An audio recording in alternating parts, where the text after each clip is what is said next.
She was dead. They buried her, the insurance was paid, but everything you know is a lie. In the glittering towers of Dubai, where glass and steel pierced the desert sky, Fahad Al-Qasmi had built his life on certainty, calculated investments, measured risks, and the unshakable belief that money could solve any problem. When his American wife Jessica Monroe died in a fiery car crash in 2020, he grieved with the same methodical precision he applied to everything else. Closed casket funeral insurance claims.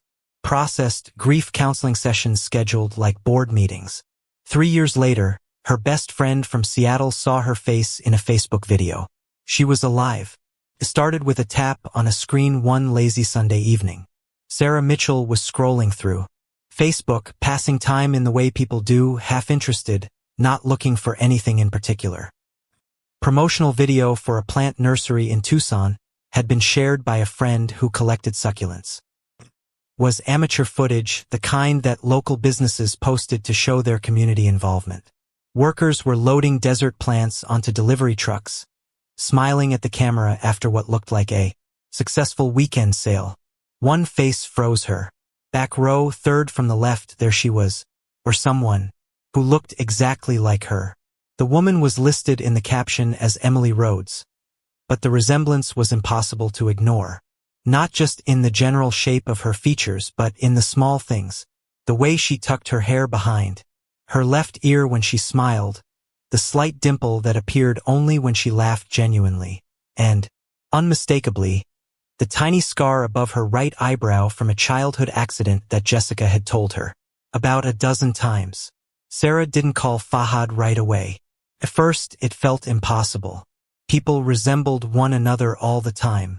Jessica was dead. She had been at the memorial service in Dubai, had seen Fahad's devastation, had held his hand while he spoke about the wife he'd lost too soon. But the next night, she found herself opening the video again, then another, soon clicking through the nursery's social media page. Emily Rhodes appeared more than once. Finally, she screenshot the clearest image and sent it to Fahad with a message that would shatter 3 years of carefully constructed peace. I know this sounds crazy, but I think I just saw Jessica. Fahad stared at the image for a long time. He didn't respond immediately. At first glance, it didn't make sense. Then he looked again, and kept looking. It had been 3 years since Jessica's death, and still, his mind hadn't found peace. He had buried what they said was her body, signed off on the papers, packed away the photographs, but there was no mistaking the feeling in his chest when he saw that image. Recognition wasn't something you reasoned through. It hit you first, then refused to leave. To understand how Jessica Monroe had vanished from one life and materialized in another, you had to go back to September 2019, when Dubai's promise seemed as endless as its appetite for reinvention. Jessica had arrived at Dubai International Airport with 2 overstuffed suitcases and a head full of carefully cultivated ambition. At 28, she was everything the Emirates marketed itself to attract. Young, educated, Western, and eager to transform herself in a city that promised luxury without consequence. Her position as digital strategist for Celestial Brands, a high-end fashion conglomerate, came with a salary that tripled her Seattle earnings plus benefits that read like a resort brochure. The transition was intoxicating. Her apartment in Dubai Marina overlooked water that sparkled like scattered diamonds. Her office on the 32nd floor offered views that made her Instagram followers comment with strings of envious emoji. Weekend brunches at 7-star hotels, beach clubs where champagne flowed like tap water, shopping districts where her American salary stretched into designer territory she'd never imagined accessing. It was at one of those brunches, a corporate networking event at the Atlantis, that she first encountered Fahad Al-Qasmi. He wasn't the tallest man in the room, nor the loudest, but something about his presence commanded attention without demanding it. Fahad carried himself with the quiet authority that came from generational wealth, the kind of certainty that emerged from never questioning where your next meal would originate. At 35, he had inherited his father's construction empire and expanded it into hospitality, real estate, and technology. His business card was embossed with gold. His handshake was firm but brief, and when he spoke, his English carried the polish of Cambridge education rooted in Gulf tradition. Their courtship unfolded like something from a carefully scripted romance. Dinners at restaurants, requiring reservations booked months in advance, private boxes at the opera, weekend trips to his family's compound in Abu Dhabi, where Arabian horses grazed on imported grass, and the infinity pool, stretched larger than most American homes. The proposal came on New Year's Eve 2019 as fireworks exploded over the Burj Khalifa. The ring was a flawless 3-carat emerald-cut diamond that caught the fireworks light and threw it back in prismatic brilliance. They married 6 weeks later in a ceremony that bridged worlds. The nikah was held in his family's private majlis. The reception at the Burj Al Arab was a spectacle of international society. The photographer captured moments that would later seem almost surreal. The transformation began so gradually that Jessica didn't notice it at first. It started with Fahad's suggestion that she didn't need to maintain such demanding hours. When she protested that she loved her career, he smiled and kissed her forehead. Of course, Habibi, but perhaps you could reduce your travel? I worry when you're away. The travel restrictions came next, framed as concern for her safety. Then the joint bank account, which made financial sense, he explained, until she realized her individual accounts had been quietly closed. The villa was beautiful but isolated, surrounded by high walls and security cameras that Fahad claimed were standard for the neighborhood. Within 6 months, Jessica's world had shrunk to the dimensions of their compound. The housemaids spoke limited English, the driver reported her movements to Fahad, and her work permit had been transferred to his company, effectively making him her sponsor and her captor. That's when she met Arjun Patel in the HR department of Celestial Brands, a soft-spoken Indian expat who noticed when she stopped attending company social events, who asked gentle questions when she appeared withdrawn during meetings. He was everything Fahad wasn't. Quiet where her husband was. Commanding, modest where Fahad was ostentatious, and most importantly, he saw her as a person, rather than a possession. It was Arjun who eventually asked the question that would change everything. What if you could just disappear? The plan was born in whispers, in stolen moments between coffee breaks and fabricated meetings. What had started as Arjun's theoretical question, what if you could just disappear, evolved into something darker, more desperate, and ultimately deadly. In the sterile corridors of Celestial Brands, while Fahad monitored Jessica's every movement through location tracking and daily check-ins with her driver, she and Arjun began constructing an escape route that would require someone else to pay the ultimate price. Their relationship had crossed invisible lines months before the plan took shape.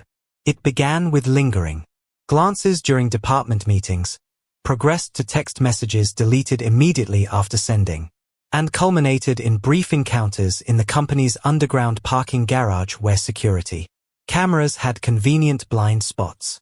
Arjun understood what Fahad had made of Jessica's life. He had seen the fear in her eyes when her phone buzzed with her husband's messages, witnessed her flinch when colleagues mentioned weekend social events she could no longer attend. He's destroying you piece by piece, Arjun said one evening as they sat in his Honda Civic in the shadows between concrete pillars. Jessica had told Fahad she was working late, a lie that required her to actually stay in the office until 9 before meeting Arjun in the garage. You're disappearing even while you're still here. The irony of his words would become chilling in retrospect. Jessica was indeed disappearing, but not in the way either of them originally intended. The scheme they devised was elaborate, requiring months of preparation and a level of deception that neither had attempted before. Jessica would stage her own death in a car accident, complete with a burned vehicle and an unidentifiable body. She would then assume a new identity and escape to America, where Arjun would eventually join her once the investigation concluded and suspicion faded. The false identity came first. Through Arjun's connections in Dubai's expatriate community, they learned about a network operating out of Ajman that specialized in creating documentation for workers seeking to escape abusive employment situations. The man they met in a coffee shop near the Ajman city center spoke in careful euphemisms about fresh starts and clean slates. For 15,000 dirhams, paid in cash over 3 meetings, Jessica Monroe became Emily Rhodes, complete with a fabricated American passport, social security documentation, and a backstory that could withstand casual scrutiny. The Emily Rhodes identity was crafted with meticulous attention to detail. Born in Phoenix, Arizona. Educated at Arizona State University with a degree in environmental science, work history at various nurseries and landscaping companies across the Southwest. The documents were convincing enough to pass airport security and employment background checks, but sophisticated enough to suggest professional forgery rather than amateur work. But the plan required more than just new papers. It needed a body. That's when they began observing the invisible population that moved through Dubai's wealthy neighborhoods, the domestic workers whose legal status depended entirely on their employer's goodwill. Jessica had noticed Maribel Cruz months earlier, a 26-year-old Filipina who cleaned the villa 3 houses down from her own. Maribel worked for the Al-Rashid family, but Jessica had overheard conversations between housemaids suggesting that her situation was precarious. Her wages were months behind, her passport had been confiscated, and she had been sleeping in a storage room since being dismissed from her previous position. Maribel represented everything that made Dubai's labor system function and everything that made it morally bankrupt. She was expendable, vulnerable, and most critically for Jessica's plan, unlikely to be immediately missed. The approach was calculated to appear compassionate. Jessica began greeting Maribel during her evening walks around the neighborhood, offering small kindnesses like bottled water and occasional meals. She learned that Maribel had a daughter back in Manila being raised by her grandmother, that she sent money home whenever her employers actually paid her, and that she was trapped in a cycle of debt and dependency that seemed impossible to escape. "I might be able to help you find better work," Jessica told her one evening in late July 2020, as the pandemic had reduced employment opportunities and made domestic workers even more vulnerable. But it would mean leaving Dubai quietly, without telling your current employers. Maribel's eyes had brightened with hope that Jessica would later remember with nauseating clarity. The plan they explained to Maribel was partially true. Jessica told her about a family in Abu Dhabi looking for domestic help, offering fair wages and proper documentation. They would drive her there on a Friday evening, when weekend traffic would provide cover for the journey. What Maribel didn't know was that the journey would end in the desert, and she would never see Abu Dhabi. On August 14, 2020, Jessica picked up Maribel from a predetermined location near the Dira city center. The young woman had packed her few belongings in a single backpack and worn her best clothes for the meeting with her prospective employers.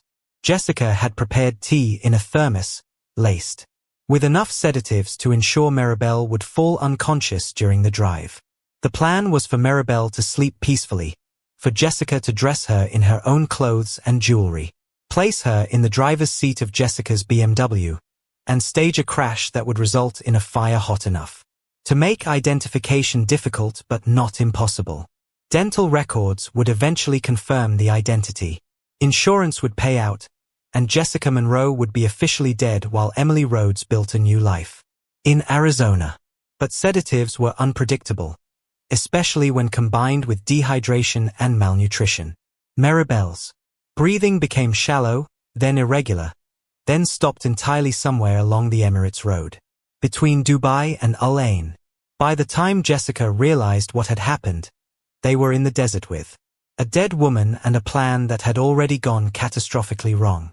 Panic set in, but the plan continued. Jessica dressed Maribel's lifeless body in her own abaya and jewelry, placed her behind the wheel of the BMW, and watched as Arjun doused the vehicle with gasoline.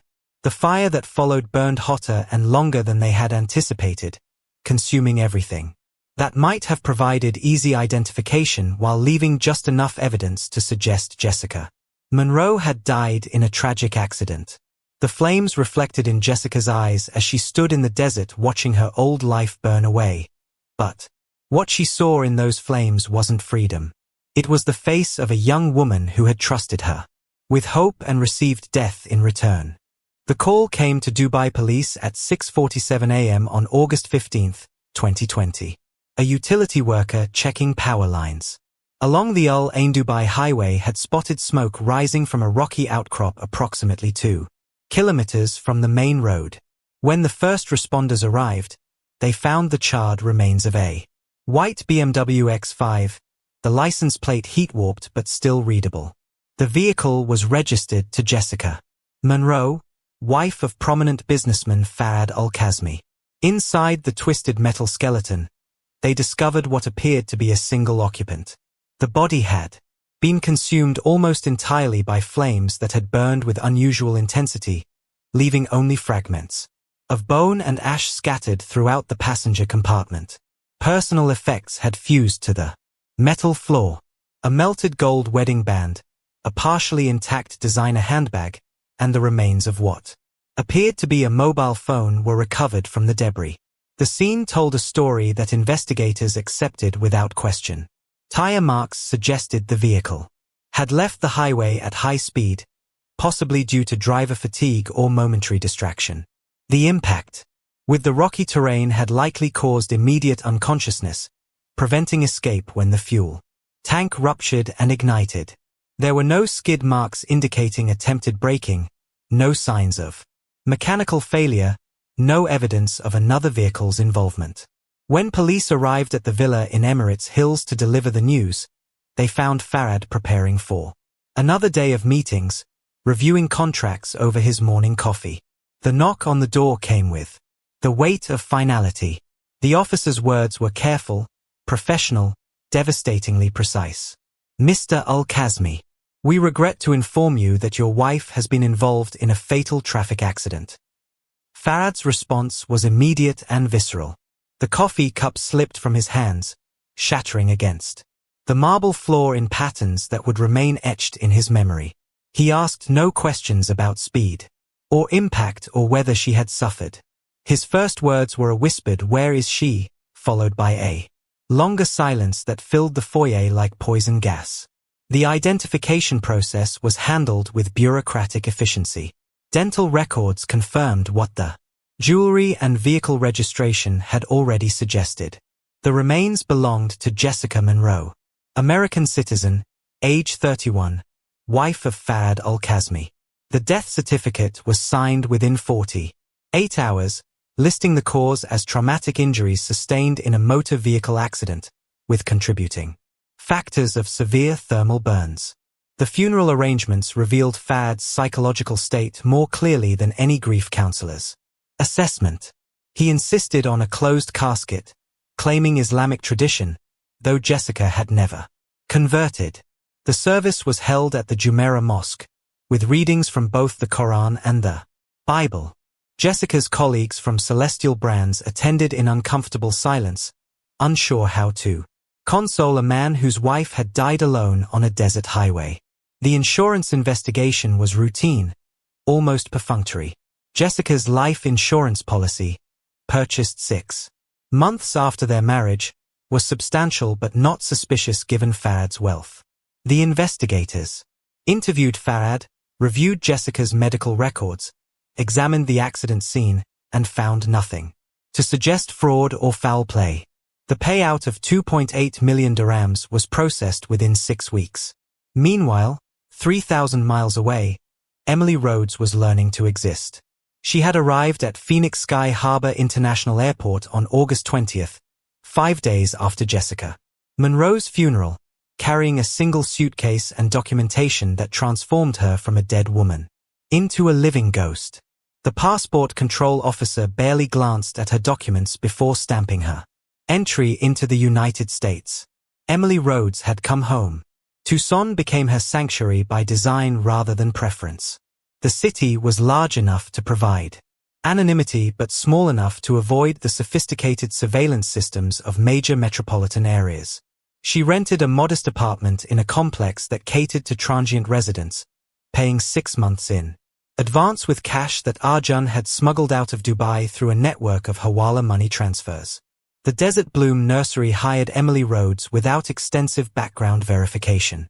Her forged credentials showed experience with arid climate plants, and her knowledge of desert landscaping was genuine, acquired during weekend trips to Fahad's family compound in Abu Dhabi. The work was physical, honest, and required minimal interaction with customers or authorities. Arjun joined her 3 months later, arriving on a business visa arranged through a consulting company that existed primarily on paper. Their reunion in the cramped apartment was marked not by celebration, but by mutual recognition of what they had become. They were accomplices now, bound by shared guilt, rather than romantic affection. The psychological toll manifested in ways neither had anticipated. Jessica began experiencing severe insomnia, often lying awake for hours replaying the moment Maribel's breathing had stopped. She developed an obsessive ritual of checking locks, windows, and escape routes in their apartment. Every police siren sent her heart racing. Every unexpected knock on the door triggered panic attacks that left her gasping for air. Arjun's coping mechanism was alcohol, specifically the cheap whiskey he purchased from a liquor store that didn't ask questions about his still questionable identification. He would sit on their balcony, overlooking the desert, drinking until the guilt dulled into something manageable, until Maribel's face became blurred enough to ignore. They rarely spoke about Dubai, about Fahad, or about the young woman whose death had purchased their freedom. But her presence haunted their small apartment like smoke from a fire that refused to be extinguished. Jessica kept Maribel's expired work permit hidden in a showbox beneath their bed, the only tangible reminder of the life that had ended so that hers could continue.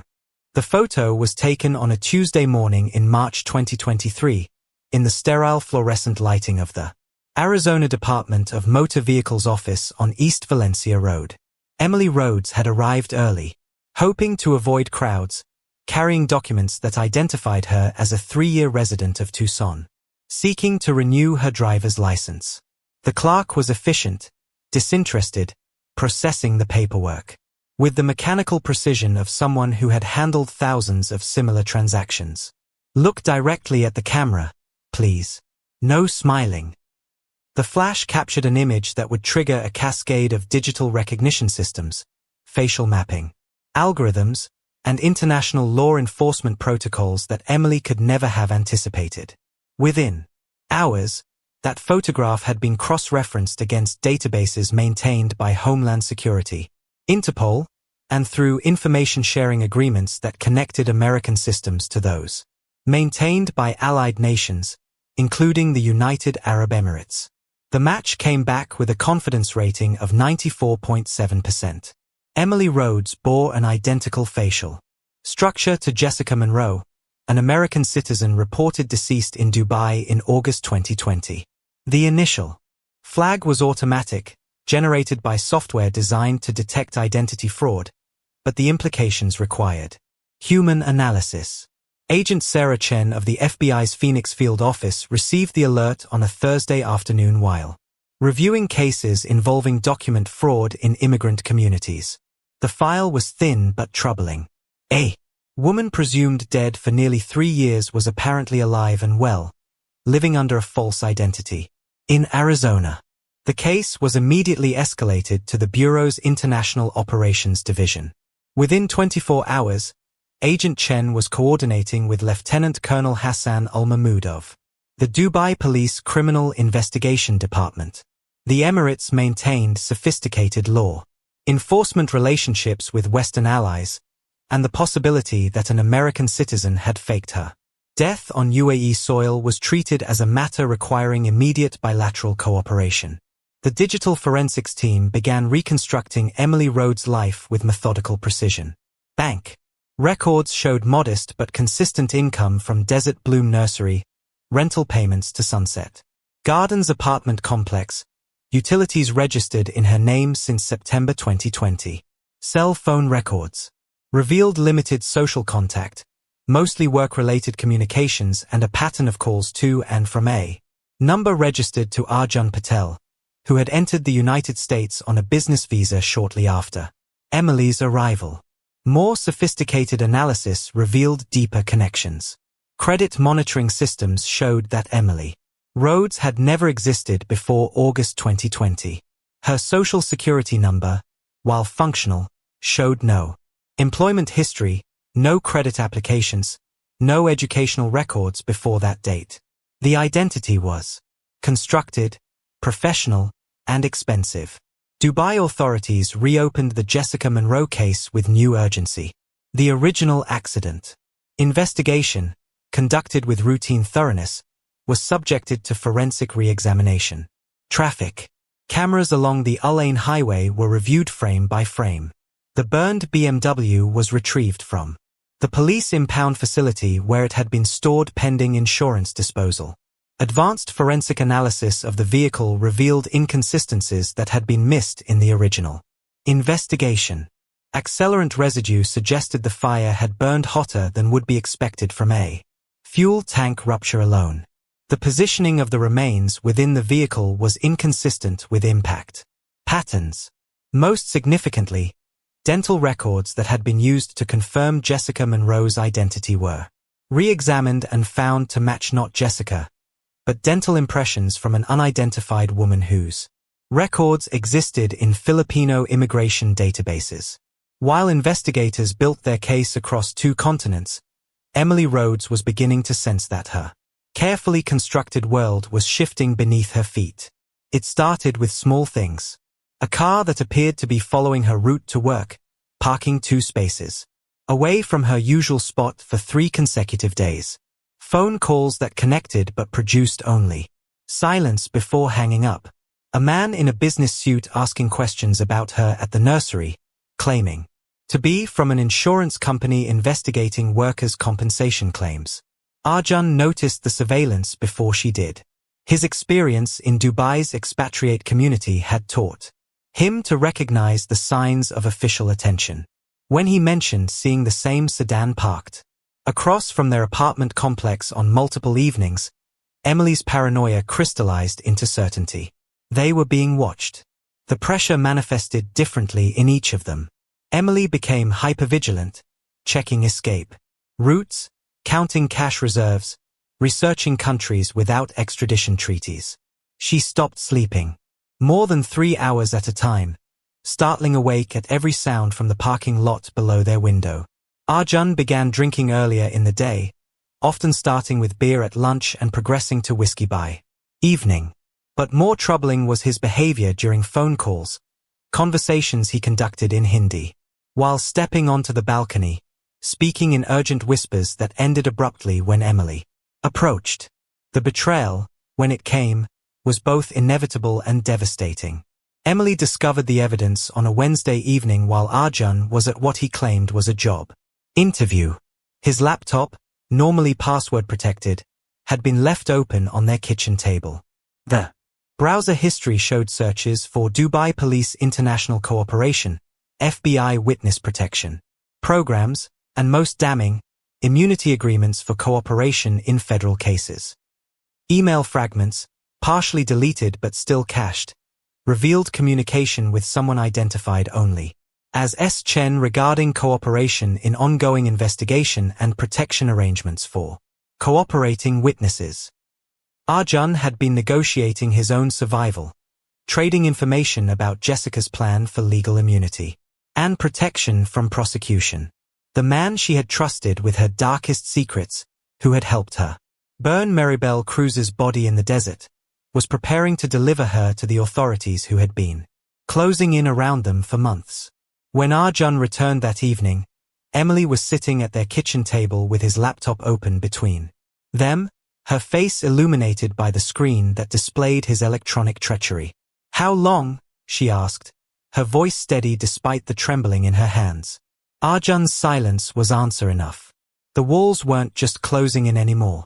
They had already collapsed, and Emily Rhodes was buried beneath the rubble of her own carefully constructed lies.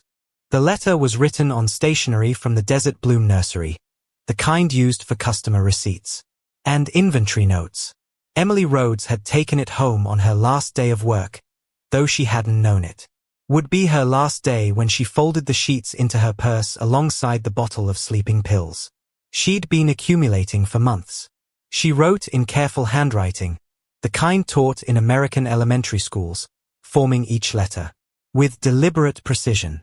The confession filled 3 pages, front and back, detailing everything from the first conversation with Arjun about disappearing to the moment she watched Maribel Cruz's body burn in the desert outside Dubai.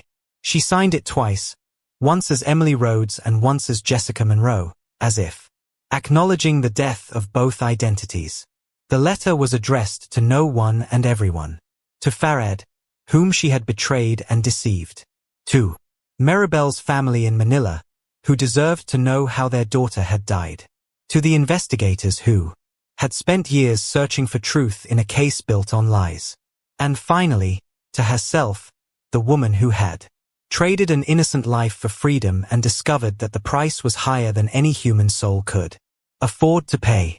Arjun found her on Thursday morning when he returned from what he claimed was another job interview, but was actually a meeting with FBI agents to finalize his cooperation agreement. She was lying in their bathtub, dressed in the same clothes she'd worn to work the previous day, the empty prescription bottle resting on the bathroom counter beside a glass of water that had gone untouched. The confession letter was taped to the bathroom mirror, positioned where it would be impossible to miss. Arjun read it twice before calling 911, his hands shaking as he held the phone and tried to explain to the emergency dispatcher that his roommate was dead and that she'd left behind evidence of an international murder case. The arrest came within hours. Federal agents arrived at Sunset Gardens apartment complex with warrants, handcuffs, and questions that Arjun was no longer in a position to answer strategically. His cooperation agreement had been predicated on delivering Jessica Monroe alive to face justice. With her suicide, his value as a witness diminished significantly, though the confession letter provided corroboration for much of what he'd already told investigators. Arjun Patel was charged with conspiracy to commit fraud, aiding in the destruction of evidence, and accessory to murder after the fact. His deportation to India would follow his eventual release from federal prison, assuming he survived the minimum 15-year sentence that federal guidelines suggested for his crimes. Meanwhile, in Manila, Maribel Cruz's family received news they had never expected and closure they had never thought possible. The young woman who had vanished into the Gulf's endless appetite for domestic labor was finally coming home. Her remains, retrieved from Dubai's police evidence storage, were flown back to the Philippines accompanied by a consular official and a death certificate that finally bore her real name. Her cousin Rosa, who had raised Maribel's 5-year-old daughter since her mother's disappearance, spoke to local reporters outside Ninoy Aquino International Airport. "We always knew something terrible had happened," she said, her voice steady despite the tears. Maribel would never have just disappeared without sending money for her daughter. She died trying to build a better life, and instead she was murdered by someone who already had everything. In Dubai, Fahad Al-Qasmi issued a statement through his attorney's office that was brief, measured, and devastating in its simplicity. "For 3 years, I mourned a wife who had abandoned me and celebrated the memory of a marriage that was built on deception. I buried a stranger while my actual wife was building a new life with my money and my grief. Jessica didn't just fake her death. She murdered an innocent woman to make it convincing. Justice would have been seeing her stand trial. Instead, she chose to escape accountability one final time." The broader implications of the case rippled through multiple legal systems and social conversations. In Dubai, labor rights advocates pointed to Maribel's vulnerability as evidence of systemic failures that made domestic workers disposable. In America, immigration attorneys highlighted how sophisticated Document fraud networks operated with impunity across international borders. In the Philippines, families of overseas workers demanded better protection and tracking systems for citizens working in foreign countries. But perhaps the most troubling question was one that no legal system could adequately address. How many other Maribel Cruzes had vanished into the shadows of the global economy, their disappearances dismissed as voluntary departures rather than investigated as potential crimes? How many other Emily Rhodes were living constructed lives built on unidentified victims? The case files were eventually sealed, distributed across jurisdictions, and archived in databases that would occasionally flag similar patterns in future investigations. Fahad returned to his business empire, older and more cautious about trust. Arjun began serving his sentence in a federal facility in Arizona, where he would have years to contemplate the mathematics of betrayal. And in a cemetery outside Manila, Maribel Cruz was finally laid to rest under her own name, with a headstone that identified her as someone's daughter, someone's mother, and ultimately, someone whose life had mattered enough to demand justice, even if that justice came 3 years too late.